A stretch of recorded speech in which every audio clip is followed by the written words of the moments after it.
Trapper Bob Customs, and I hope I can talk louder than the fan I got on me.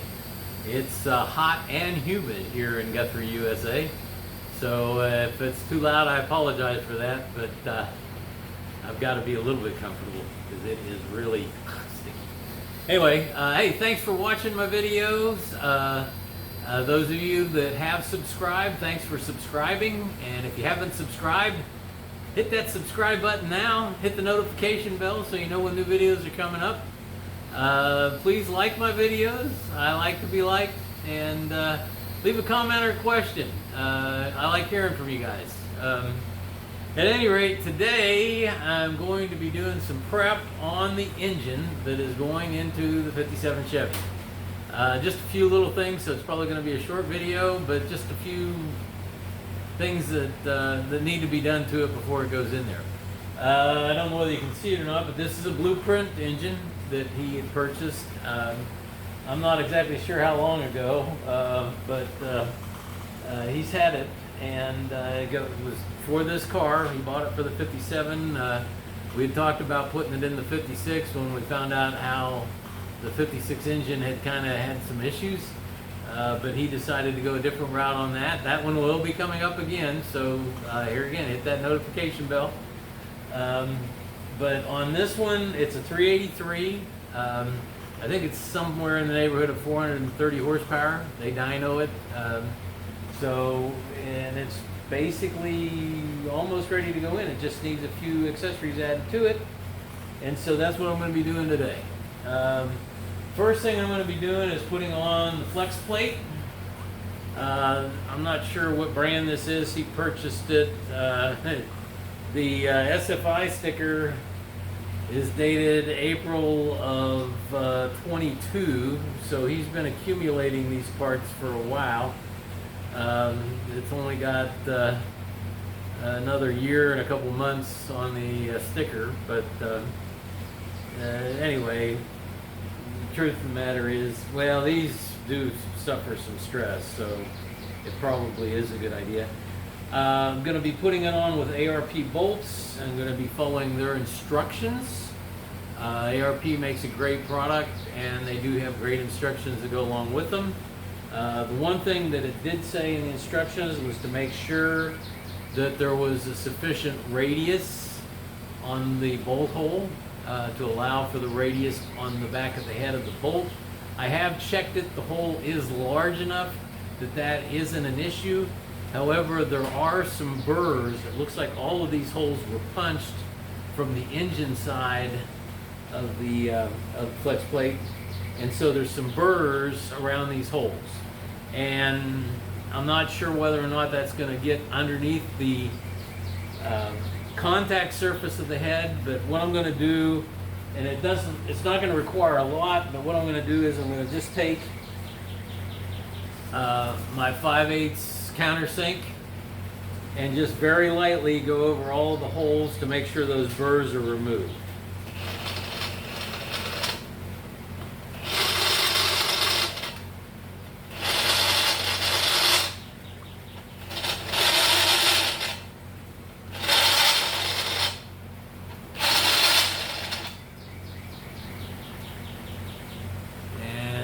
Quick feel of it, and I'm not, well, wait a minute, there's something right there. And basically all I'm doing is taking the drill with the countersink on it and just at a slow speed. Now it does put chatter marks in it, but it's not going to have any contact on those chatter marks, but it's to get rid of that high spot that's sticking up above the surface.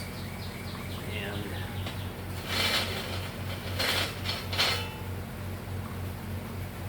there, that one feels good. They all feel good. I don't feel any high spots. So with that, I will go ahead. I think I'll probably drop this camera down just a wee bit.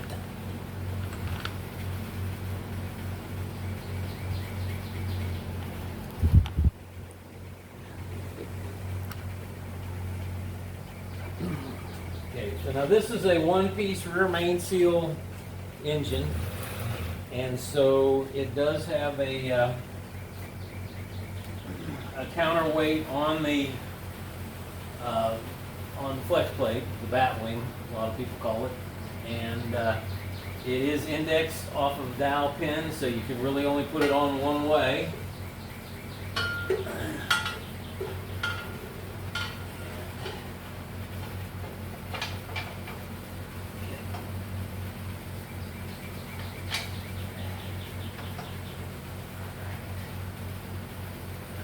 Pause this for a second. Okay, so now in preparation for this, I did take carb cleaner and hose out the bolt holes on the crank, blew them out with air to get them good and clean and dry. Did the same thing with the bolts. When the bolts come, they've got a light oiling on them, so I went ahead and sprayed them down and got the oil coating off of them so that they're clean and dry. And you do that for the Loctite. So the instructions call for putting a little bit of the Ultra Torque, ARP Ultra Torque assembly lube on the underneath side of the head. Being careful not to get it on the threads, at least not on the threads that are actually going to be going into the crank.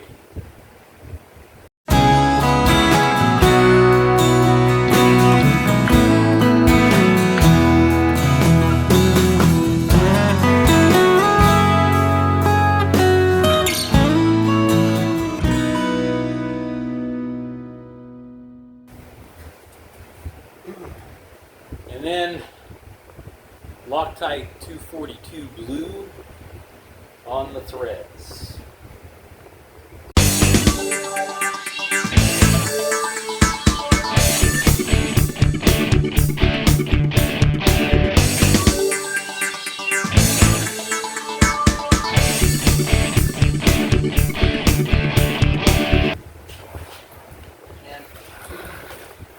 So run them in by finger. And then I'm going to start by doing 45 foot-pounds, and then 65, and ending up at 85.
Okay, so with that,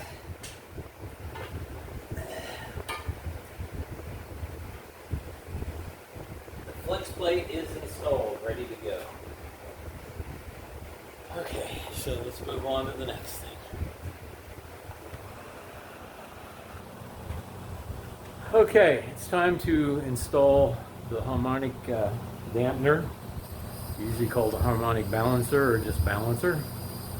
In this case, it actually is a balancer because this 383 is still externally balanced, so this one has the counterweight inside the balancer that's required on the 400 crankshaft, unless you internally balance it, which usually requires the expensive Mallory metal weights to be inserted into the counterweights of the crank.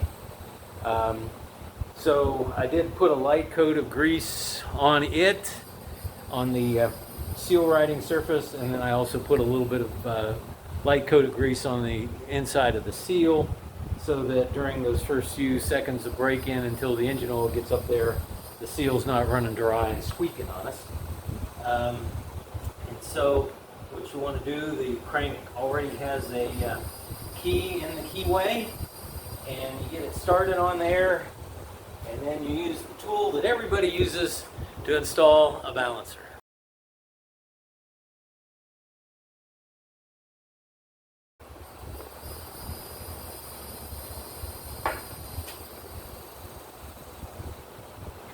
So then you take the proper tool to install the balancer and you thread it into the end of the crankshaft.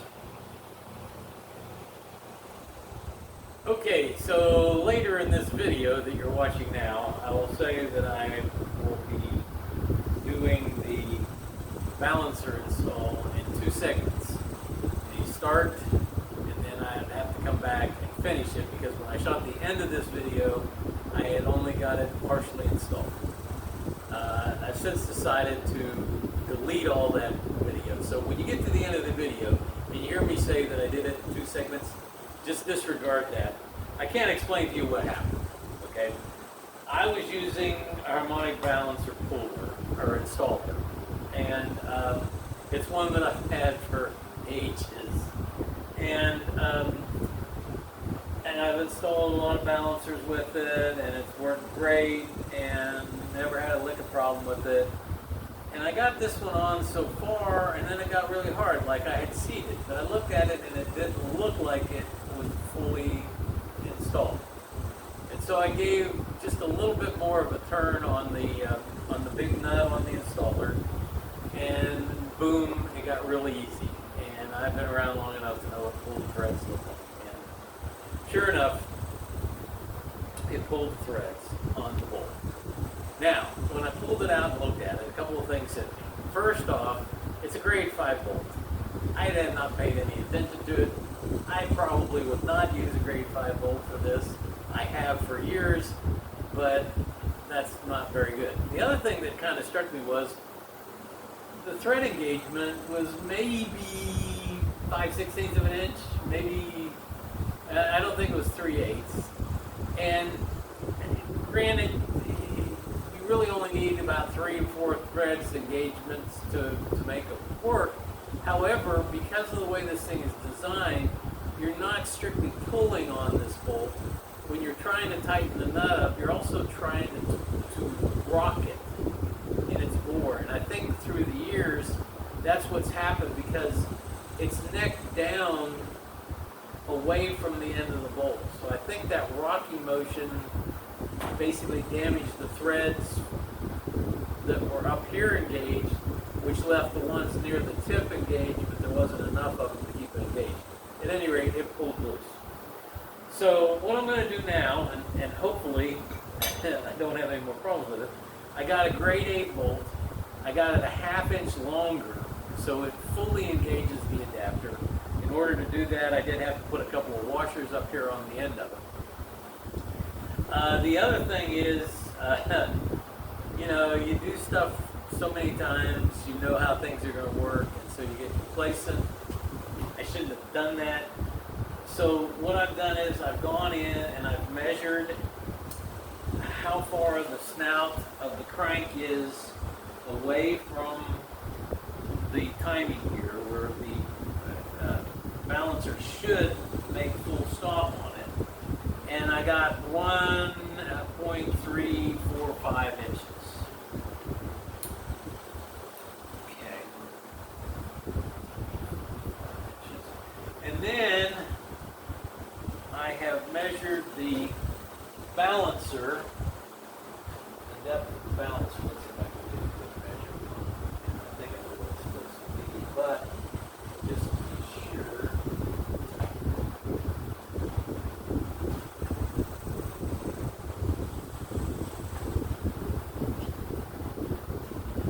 2.35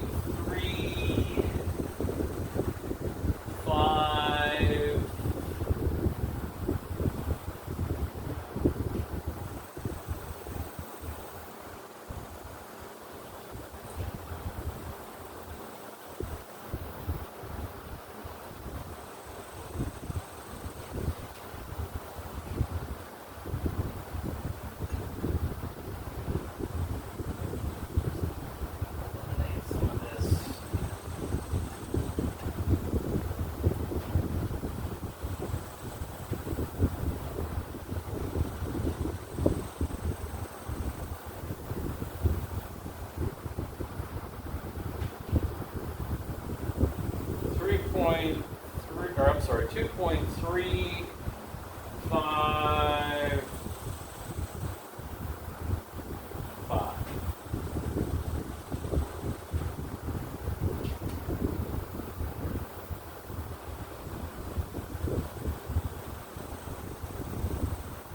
So when I get done installing it, the distance from the face of the balancer to the front of the crankshaft snout should be in the neighborhood of 1 inch plus about 10 thousandths. And so if I'm cranking it in and it's gotten hard to crank, I'll stop and check it, and if it's in that 1.010 range, I will make the assumption that I am all the way in. The other thing that I believe was happening was that the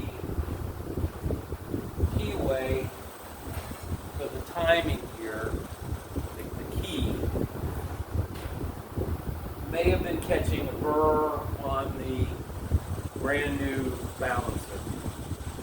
And so what I'm going to do is I'm just going to take a file and very gently clean that up and put just a wee bit of a chamfer in it so that if there is a little bit of an interference, hopefully it will ride over it and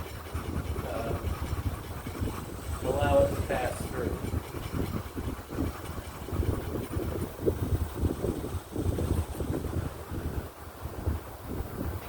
You want to be careful that you don't go crazy and that it doesn't slip out anymore the sealing surface, but you just kind of want some gentle, you don't want any burrs for sure. And I'm feeling some burrs as I'm doing this, and I should have done this. Usually I'm installing a used damper, and you know, when you're doing new stuff, everything's a little bit tighter. And then the final thing I'm going to do is I am going to go ahead and put some anti-seize inside the hub and on the snout. Try and make sure that I'm good lubricated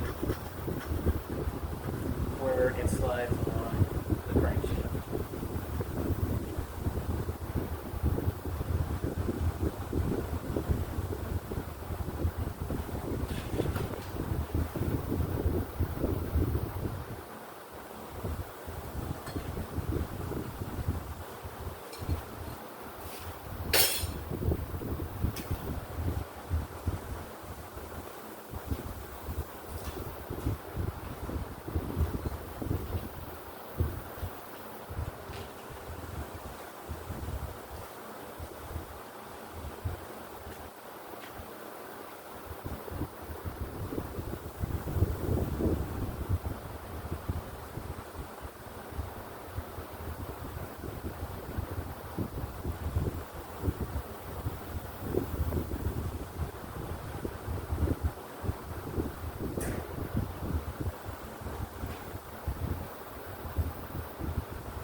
Then I'll put a light coat of grease. I've already got a light coat of grease on the inside of the seal.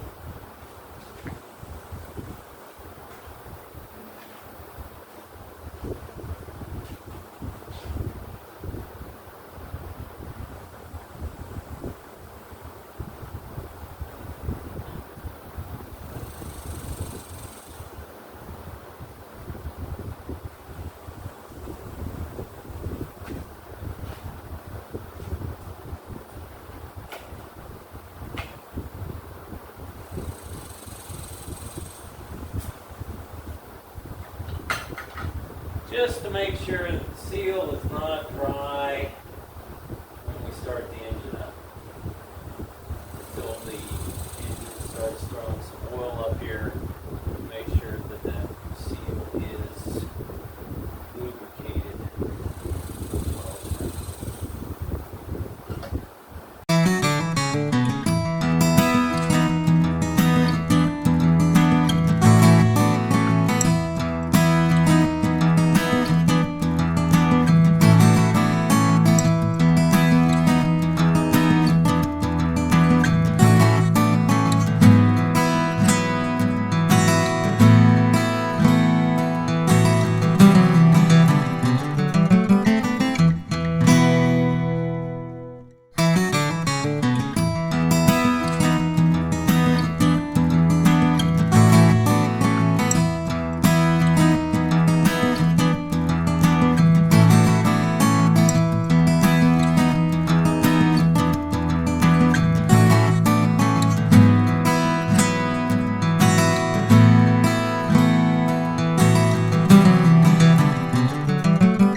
And we're there. Woohoo! Yeah. Oh, baby. I think probably if I had this to do over again, what I would probably do is put the, I'd probably bring this up to about 200 degrees, 200, 300 degrees with a heat lamp. That probably would have made it go on easier. I am fully seated at just a shade over 1 inch. It's actually a little bit less than 1.010, so there must have been a washer in there that I was on the slinger, probably compressed a little bit up against the timing gear. But I am there at 1 inch, and so all I got to do now is hope that all of this comes out.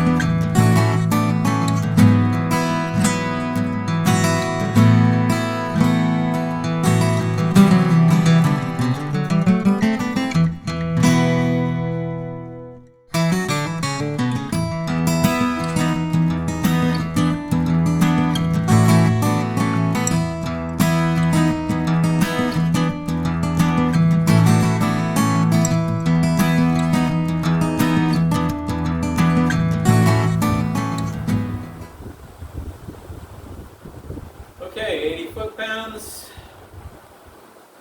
per the ARP instructions, using the ARP lube under the washer, under the built-in washer on the bolt, and on the threads of the bolt, making sure that everything is clean, and torquing it to 80 foot-pounds. And probably what will happen is, when I get closer to final assembly, I'll probably check it one more time. But for now, on to the next step of this. I'll return you to a regularly scheduled video. Okay, so with the balancer sorted, well, actually I got to get the bolt and finish that part of the video, but moving on, after the balancer is sorted, I usually like to check to make sure that the timing marks are correct. Now, Blueprint does an excellent job, but I don't know whether this is the balancer that was on the motor when they set it up. You know, and things do happen. And as we have found out on the blown retirement funny car, we want to make sure that the timing is correct. So what I'm going to be using is a piston stop, and that threads into the spark plug hole. Now what I've done is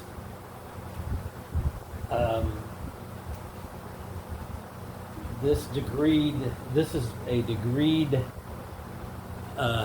balancer, but it does not have degrees after top dead center. It only has degrees before top dead center. So the timing tab only goes to 8 after top dead center. So basically I'm going to have to go from 8 before to 8 after and make sure that I'm close to being centered on those two. So what I've done is I've brought it up. It's actually on overlap of the intake and the exhaust, and I'll get into that in a minute here. But I'm just a little bit shy of being at 8. And so I'm going to thread in the adapter, and I'm going to snug it because I don't want it moving. I don't want it really, really tight, but I don't want it to back off on me. Okay, so got that taken care of. And now I'm going to take and thread in the stop, and it should hit, and this one goes in a pretty firm piece before it actually stops when it gets to the end of the piston. Now, like I said, I'm a little bit before because there's going to be a little bit of slop. You want to make sure that that's snug. I mean, don't get ham-fisted with it. Just a little bit, and then see if the engine will rock over. And at that, it comes right to 8. So right now, we know that where that pin is at is 8 degrees before top dead center, 8 degrees before top dead center. Now we want to roll it backwards to make sure that it's 8 degrees after top dead center on the other side. But the thing we're going to want to do, let me pause this. Okay, so what we're going to want to do is we're going to want to put marks on this so that we know where this pin is. So that's the top of the slot, that's the bottom of the slot, and this is my counting dot. And I'll put a little mark over there so that I know the counting dot goes right there. And let's see if it'll actually back out from here. That's what I didn't want to have happen.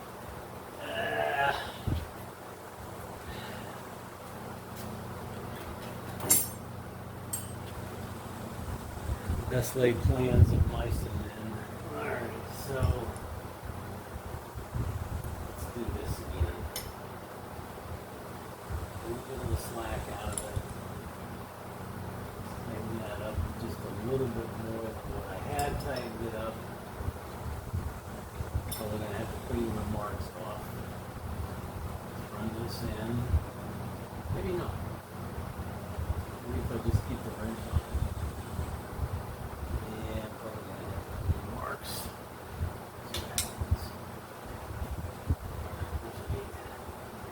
The truth of the matter is that I am probably good enough. It's actually,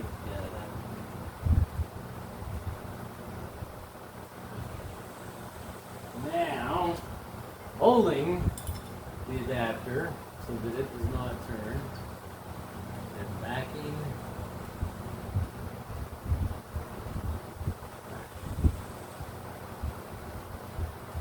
One, two, three, 4, 5, 6, 7, 8, 9, 10, 11, 12, 13, 14, 15, 16, 17, 18, 19, 20. You gotta know your tools. going to do is I'm going to go ahead and rotate this to aftertop dead center.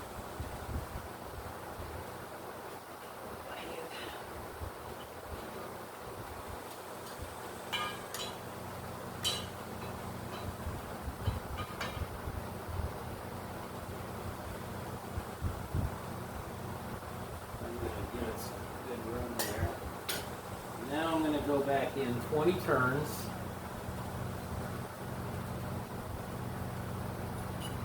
1, 2, 3, 4, 5, 6, 7, 8, 9, 10, 11, 12, 13, 14, 15, 16, 17, 18, 19, 20, and I'm going to line up my marks.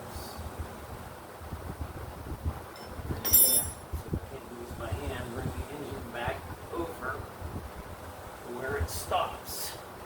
Just hand tight. And I'm on 8. So it's 8 on that side, it's 8 on this side, 0's in the middle.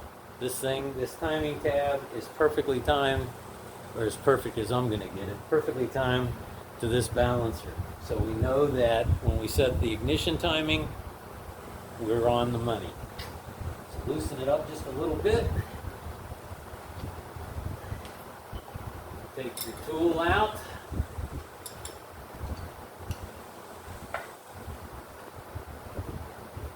And clean it up and put it away so the next time you're ready to go. Alright, so that is checking the timing. Now, I had some concerns about the Transdapt engine mounts. I wasn't 100% sure about the bolts, but I've taken some measurements because I thought maybe the bolts were a little bit too long. And if you're wondering why I'm putting the spark plugs in it, we have mud daubers here in Oklahoma, and that's the kind of place they'd like to go and daub mud. So we don't want them in the spark plug holes, for sure. Anyway, I've taken some measurements, and with the lock washers and the thickness of the motor mount plates, bolts are just enough shy of being too long. So they will work fine. Now on certain engines, like that 355 that was in the car, the lower bolt, one in the middle down at the bottom, the hole was too shallow. I don't know whether it had gunk built up in it or whether it just was not drilled and tapped deep enough. But to lock it up, I had to use a 3/4 long bolt to make that work. And on this one, now without the lock washers, you're going to bottom the bolts out in the holes. But with the lock washers, it has enough that the bolts do not bottom out.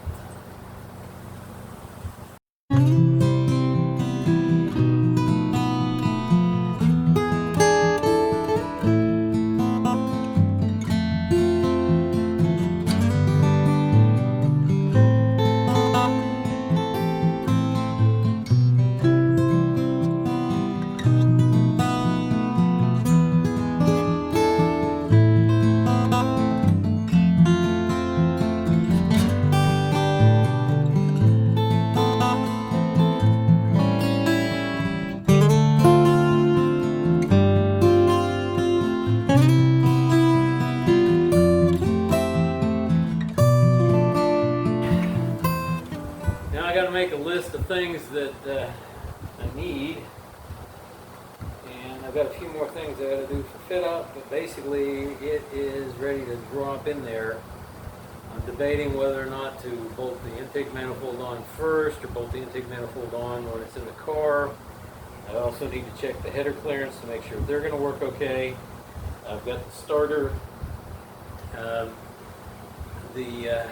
Yeah, so with that,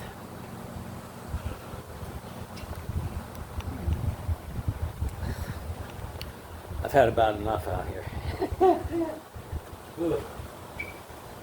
So with that, I think I'm going to call it a day, put an end to this video. Of course, you watching it, you will see where I've finished up the installation of the balancer. I've got to run down and get some bolts, and yeah, we're ready to go. So thanks for watching, and for now, Chopper Bob out.